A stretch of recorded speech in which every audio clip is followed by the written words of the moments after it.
Alors, bienvenue sur cette suite de la démo du module budgétisation de SIGA Finance.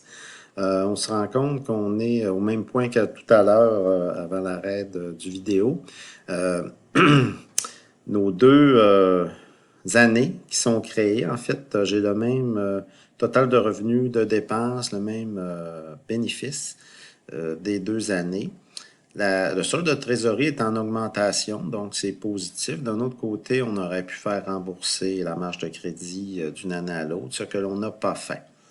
On se rend compte, par contre, qu'on n'a pas remboursé de capital ni d'intérêt sur la dette à moyen terme pour le tracteur que l'on avait acheté.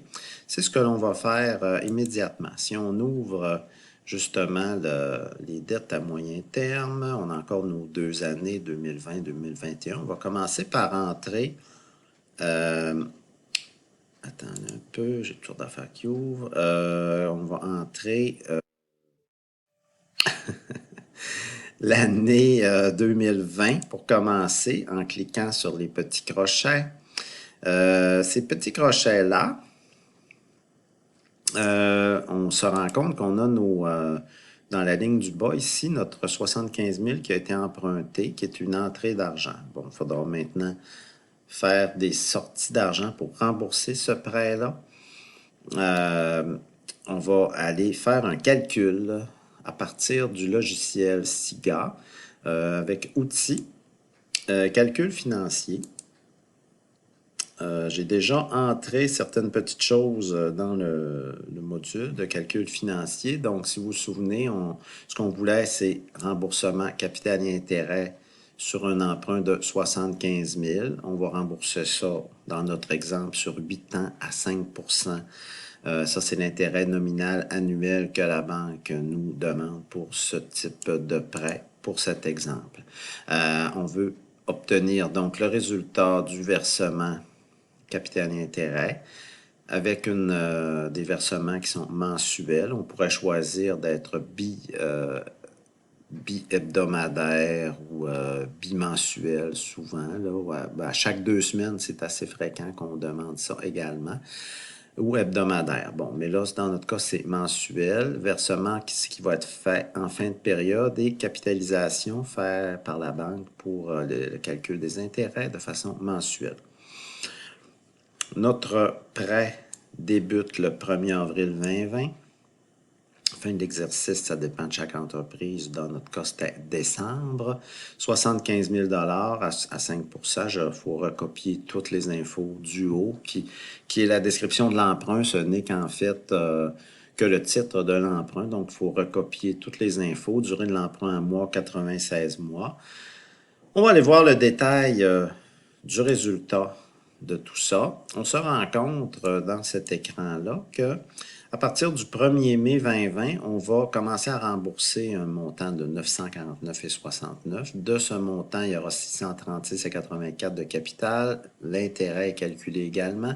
Et le solde de l'emprunt est calculé à chaque mois, à la fin de chaque mois. On se rend compte qu'à la fin de l'année, donc c'est pas à la fin de l'année, mais lors du dernier versement de l'année, au 1er décembre 2020, on aura un solde de 69 830 d'emprunt pour cet emprunt-là. Fait qu'on va rentrer notre capital versé à chaque mois. Il y a deux façons de procéder. Soit d'entrer spécifiquement chacun des chiffres qu'il y a là ou de faire une moyenne. Moi, je vous dirais que on pourrait rentrer, si on veut être précis, bon, 636,84 pour le 1er mai 2020, 639 le mois d'après. Entre vous et moi, là, ce qui est important de savoir ou de faire, de mettre, c'est de mettre le montant approximatif ou exact. C'est le montant. Écoutez, qu'on entre 636 au premier mois, 639 au deuxième, aller jusqu'à 655, c'est pas des grosses variations. Si votre entreprise ne tient qu'à une dizaine de dollars de différence à chaque mois, ça tient pas sur grand-chose. Hein. Ça fait que moi, ce que je vous dis, c'est qu'on peut facilement faire une moyenne de tout ça. Je vais tasser Bon, c'est ça que je cherchais à faire. On va finalement, je vais vous donner le petit truc, je vais tasser ma face. Le capital versé dans l'année sur 8 mois sera de 5169. 5172. Fait qu'on peut écrire ici 5172 $.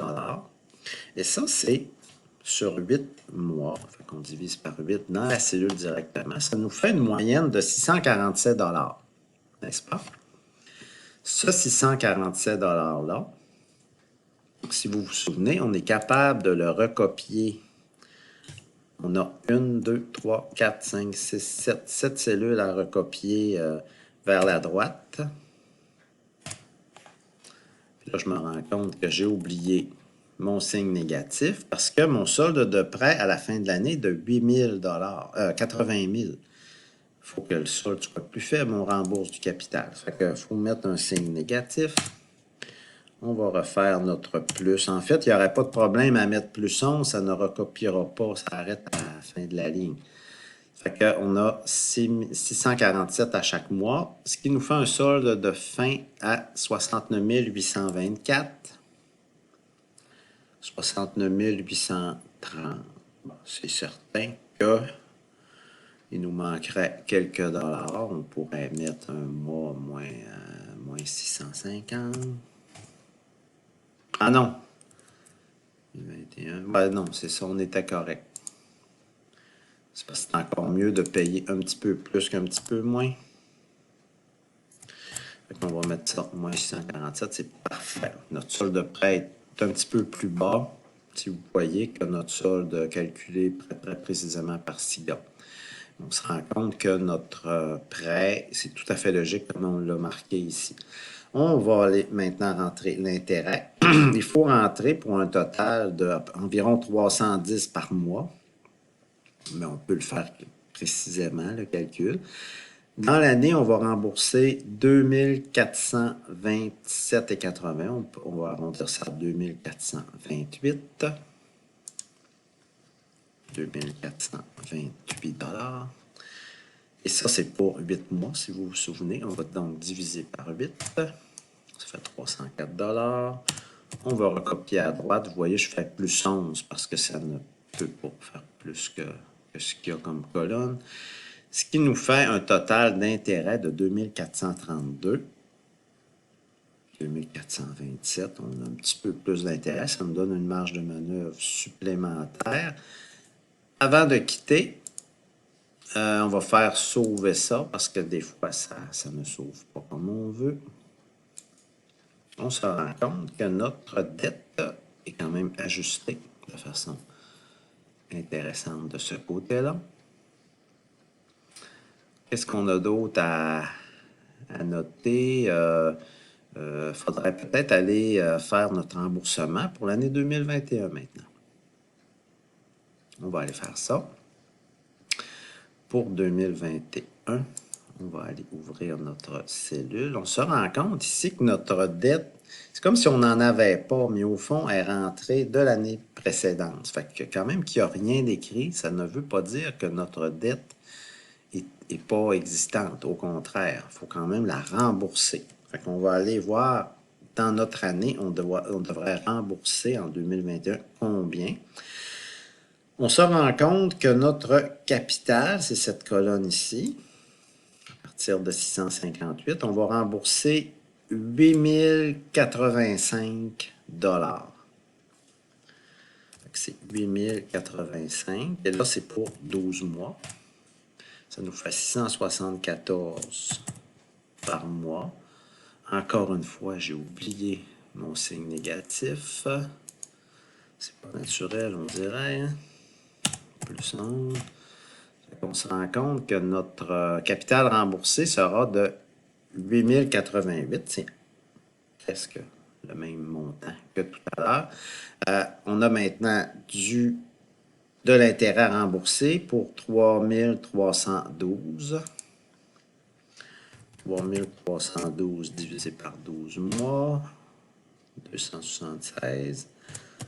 On recopie à droite. Ça nous fait donc 3312. C'est exactement notre montant. temps. Fait que vous voyez, nos capitales et intérêts sont rentrés pour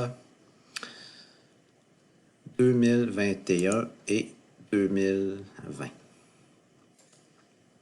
On va retourner à notre budget. On se rend compte, si on fait fermer notre mois, dans nos 2 années, on a quoi? On a finalement une trésorerie qui est quand même beaucoup plus négative. Tantôt, elle était positive. Maintenant, on est négatif. On a des pertes également. Ça fait que ça ne serait pas vivable hein, d'avoir une entreprise qui fait des pertes comme ça chaque année. Là, c'est un exemple qu'on fait. Supposons qu'on se disait, la situation va se rétablir l'année suivante. Qu'est-ce qu'on peut faire dans l'immédiat? Bon, ben, je vous dirais que là, on ne peut pas accepter d'avoir un solde de trésorerie négatif à ce point. On va aller voir en 2020 quelle situation qu'on a. En fait, ça commence à se détériorer beaucoup à partir de juillet, au moment où on achète une autre commande de moulée. On se rend compte que notre besoin en marge de crédit serait de 6 000 et actuellement, on n'a seulement que 3 500. Donc, il faudrait ajouter 519 de marge de crédit. On peut aller, bon, mettons, on va mettre 2520 de marge de crédit et ça rétablit la situation. Notre solde de marge de crédit tombe à 6020 par contre. Le solde de trésorerie est très, très faible. Ça ne va pas très bien. Une fois que 2020 est fait, on va aller faire 2021 maintenant parce que c'est la même situation qui se répète. On a finalement besoin d'encore plus de marge de crédit. On aurait besoin de 10 887 de marge de crédit. Et là, on n'a seulement que 3 500 de marge de crédit en 2021. Attendez un petit peu, on va faire rafraîchir notre feuille. Ouais, c'est ça. C'est parce que là, ça a recopié les cellules de la page précédente. Oui, on se rend compte. J'ai fait rafraîchir ici, là, et ça a vraiment corrigé la situation. Vous vous rendez compte que notre solde de marge de crédit au début, là, de 6 020, en fait, ça s'est corrigé. On n'avait seulement que 3 500 au départ. Ça fait que c'est vraiment rafraîchir qui a corrigé la situation. On se rend donc compte qu'il faudrait encore une fois réinjecter du financement à court terme. On peut aller ici et puis il faudrait réaugmenter de combien? Le besoin en marge de crédit est de 10 867 et on n'a seulement que 6 020. Ça fait que ça nous prendrait un autre 5 000 hein, pour arriver. Ça nous fait seulement que 154 $ de surplus là, dans notre compte. Ça fait que ça va mal de notre côté. On arrive encore une fois en juillet lors de l'autre commande de moulée. Il faudrait rajouter un autre 5 000. Ça devient insupportable. Mais en tout cas, le but, là, c'est de comprendre le fonctionnement du logiciel. Et on voit que ça balance maintenant. Donc, on voit que ça balance, mais on n'a toujours pas corrigé, par contre, nos intérêts de marge de crédit, on a augmenté énormément notre financement en marge de crédit. On va aller voir en 2020. Notre solde, vous voyez, on a commencé intérêt marge de crédit avec 28 $ en début de période. On s'est augmenté, par contre, vous voyez, à 2520 de plus. Il faudrait refaire un calcul. À ce moment-là, on va faire cette année-là. On voit que notre solde de marge de crédit est à 6 020. Ça fait que comment fait-on pour faire notre calcul? On fait 6 020. Si vous vous souvenez, on avait pris un taux de 8 % le 12 mars. Fait qu'on va faire 6 020 fois 8 %. Et n'oubliez pas que là, ce n'est qu'un paiement mensuel. Fait que pour faire un estimé rapide, on va diviser par 12, qui va nous faire 40 $ qu'on va recopier dans les cellules de droite. Ça fait que, évidemment, ça recorrige notre besoin de notre